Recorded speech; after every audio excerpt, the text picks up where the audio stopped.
കോഴിക്കോട് താഴത്തങ്ങാടിയിൽ കെട്ടിടത്തിന്റെ സ്ലാബ് തകർന്ന് 4 പേർ മരിച്ച സംഭവം കോർപ്പറേഷൻ അന്വേഷിക്കുമെന്ന് മേയർ ഒ സദാശിവൻ.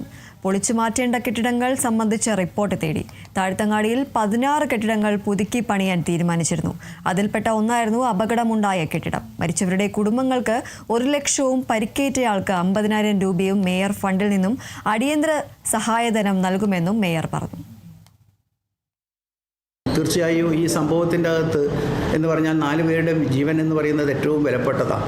അങ്ങനെ ഒരു അപകടം നടന്നു കഴിഞ്ഞാൽ അതിനോട് തീർച്ചയായിട്ടും കോർപ്പറേഷൻ എന്നുള്ള നിലയ്ക്ക് നമുക്ക് ഉത്തരവാദിത്തങ്ങളുണ്ട്. ഇന്നലെ തീരുമാനിച്ചു, സെക്രട്ടറിക്ക് നിർദ്ദേശം കൊടുത്തു.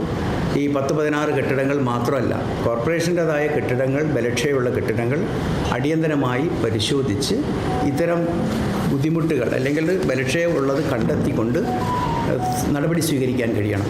അതിനാവശ്യമായ റിപ്പോർട്ട് നൽകുന്നതിന് വേണ്ടി ഇന്നലെ തീരുമാനമെടുത്തിട്ടുണ്ട്. അടിയന്തരമായി കൊണ്ട് മേയർ ഫണ്ടിൽ നിന്ന് മരണപ്പെട്ട കുടുംബങ്ങൾക്ക് അടിയന്തര സഹായം എന്നുള്ള നിലയ്ക്ക് 1 ലക്ഷം രൂപ നൽകുന്നതിനും പരിക്ക് പറ്റിയുള്ള ഒരാൾക്ക് 50,000 രൂപ അടിയന്തര സഹായം എന്ന നിലയ്ക്ക് കൊടുക്കണം എന്നും മേയർ ഫണ്ടിൽ നിന്ന് കൊടുക്കണമെന്ന് 1 ലക്ഷം രൂപ. അത് ഒരു അടിയന്തര സഹായം എന്നുള്ള നിലയ്ക്കാണ്. പക്ഷേ അതിനേക്കാൾ അപ്പുറത്ത് സാധ്യമായ സഹായങ്ങൾ സർക്കാരുമായി ബന്ധപ്പെട്ടുകൊണ്ട് ഉള്ള ഒരു ശ്രമം തീർച്ചയായും കൗൺസിലിൻ്റെ ഭാഗത്തു നിന്നുണ്ടാവും.